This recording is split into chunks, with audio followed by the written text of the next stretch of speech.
ہم نے انسان کو محنت اور مشقت ہی میں پیدا کیا. محنت، مشقت، تکلیف یہ ہر انسان کا مقدر ہے، کرنی ہی ہے.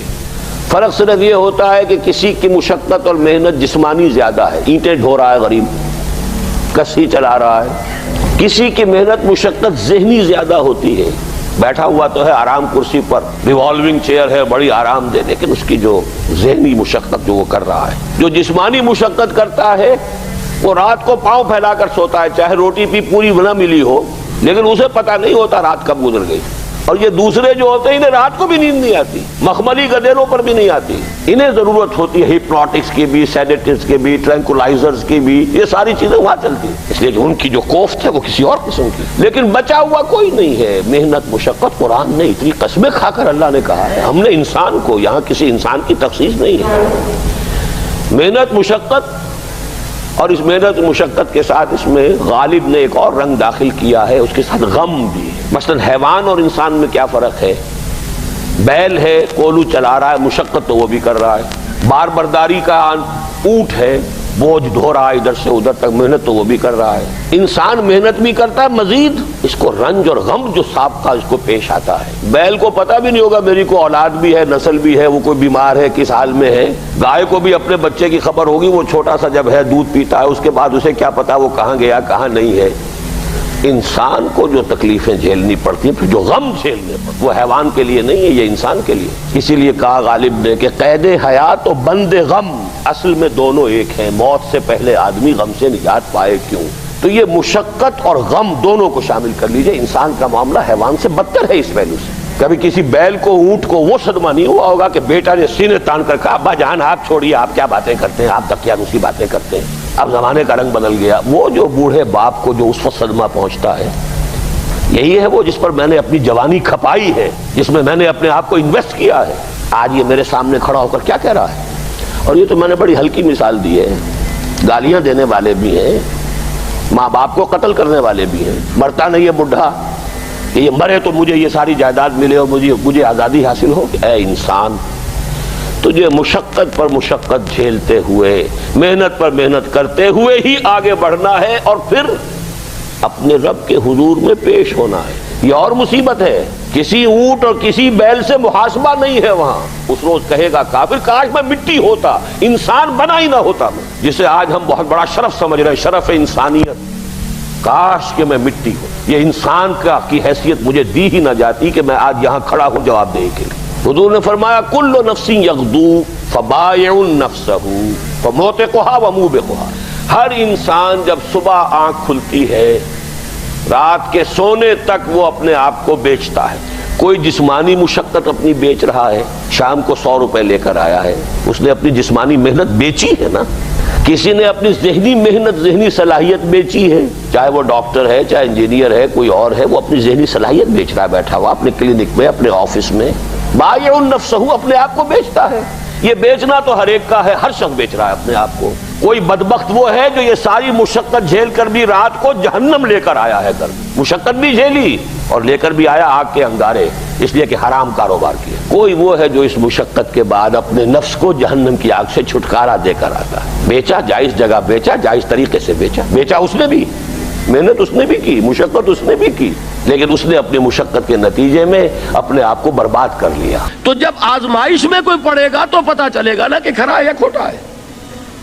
آزمائش میں نہیں آیا، امتحان میں نہیں آیا، کوئی تکلیف آئی نہیں، تو وہ کھرے اور کھوٹے گڑمڑ رہیں گے، ملے جلے رہیں گے. دودھ کا دودھ اور پانی کا پانی جدا نہیں ہوگا. کیا لوگوں نے یہ سمجھا تھا کہ وہ چھوٹ جائیں گے صرف یہ کہنے پر کہ ہم ایمان لے آئے اور انہیں آزمایا نہ جائے گا؟ ہم نے تو آزمایا ہے ان سب کو جو ان سے پہلے آئے. تو یہ تو یوں سمجھیے کہ اس راستے کا ایک مستقل معاملہ ہے. جو آئے سوچ سمجھ کر آئے کہ یہ شہادت گاہ الفت میں قدم رکھنا ہے. لوگ آسان سمجھتے ہیں مسلمان ہونا. جس نے کہا آمنت باللہ، ہم نے آزما لیا. سچ مچ کا یہ ہم پر ایمان کا دعوے دار ہے یا جھوٹ موٹ کا دعویٰ کر رہا ہے؟ یہ سچ مچ کا عاشق ہے یا جھوٹ موٹ کا عاشق ہے؟ ظاہر بات ہے کہ امتحان نہ ہو، آزمائش نہ ہو تو کیسے ان کے مابین تمیز ہوگی؟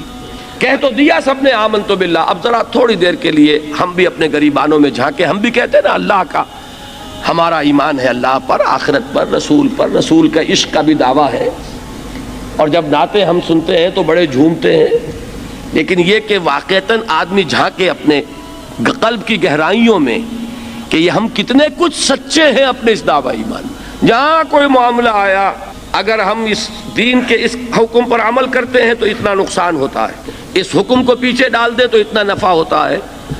سچ بتائیے کہ ہم میں سے اکثریت کا فیصلہ کس بات کی طرف جائے گا؟ دین کا حکم پس پشت، دنیاوی مفاد وہ مقدم۔ تو معلوم ہو گیا کہ ہمارا یہ دعویٰ جو ہے اللہ پر ایمان کا اور آخرت کے یقین کا جھوٹا دعویٰ ہے۔ کیوں اللہ کی طرف سے یہ چیزیں آتی ہیں؟ دیکھو، کوئی مصیبت تم پر نہیں آ سکتی، نہیں آتی مگر اللہ کے اذن سے۔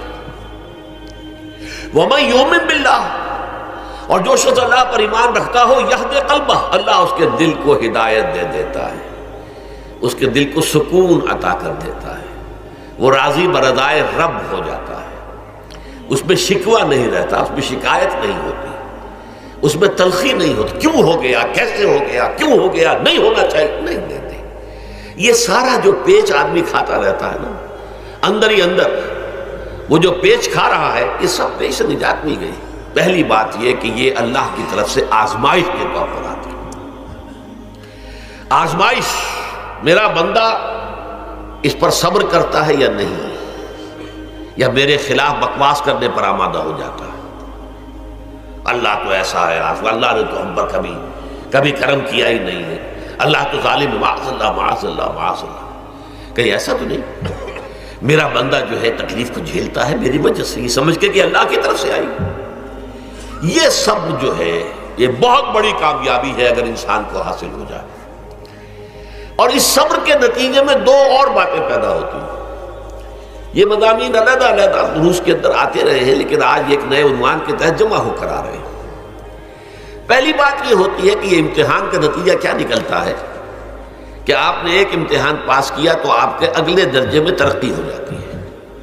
5ویں کا امتحان پاس کر لیا نا تو 6ٹھی میں جائیں گے، اب 6ٹھی کا امتحان پاس کریں گے تو 7ویں میں جائیں گے، 7ویں کا پاس کریں گے تو 8ویں میں۔ درجہ بدرجہ انسان کی دینی، ایمانی اور روحانی ترقی کا ذریعہ یہ آزمائش ہوتی ہے۔ جتنا اس میں صبر ہوگا، جتنا اس میں تسلیم و رضا جو ہے آپ حاصل کرتے جائیں گے تو آپ کے درجے بلند ہوتے چلے جائیں گے۔ آپ کا امتحان کڑے سے کڑا آئے گا، بڑے سے بڑا آئے گا، مشکل سے مشکل تر آئے گا۔ ایک وقت میں ایم اے کا امتحان بھی آپ کو دینا ہوگا، ایک وقت میں ہو سکتا ہے پی ایچ ڈی کے لیے تھیسس آپ لکھیں، پھر اس کے اوپر جو ہے ٹیم بیٹھی ہوئی اور آپ سے وہ بحث کرے، جرا کرے آپ سے، وہ بھی کرنا ہوگا۔ لیکن یہ کہ اگر پرائمری ہی میں فیل ہو گئے تو اس کا سوال ہی پیدا نہیں ہوتا کہ کبھی آپ ایم اے کا یا پی ایچ ڈی کا تھیسس بھی لکھیں۔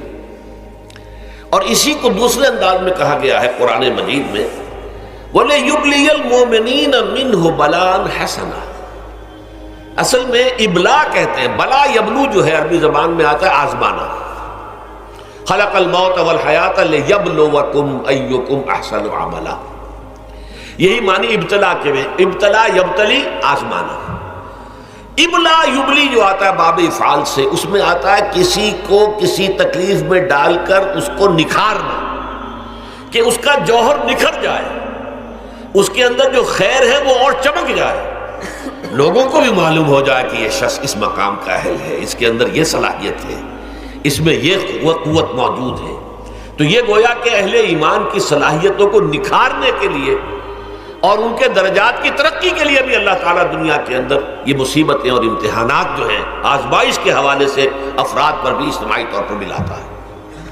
اور ایک اس کا اور بھی ہے، اہل ایمان پر اس طرح کی ابتلا و آزمائش کی ایک نوعیت اور بھی ہے، اور وہ یہ ہے کہ جو بھی آپ سے غیر ارادی طور پر یا یہ کہ آپ نے کوئی گناہ ارادی طور پر بھی کر لیا، اللہ تعالیٰ اس کی سزا اسی دنیا میں دے کر آخرت کی سزا سے محفوظ کر دیتا۔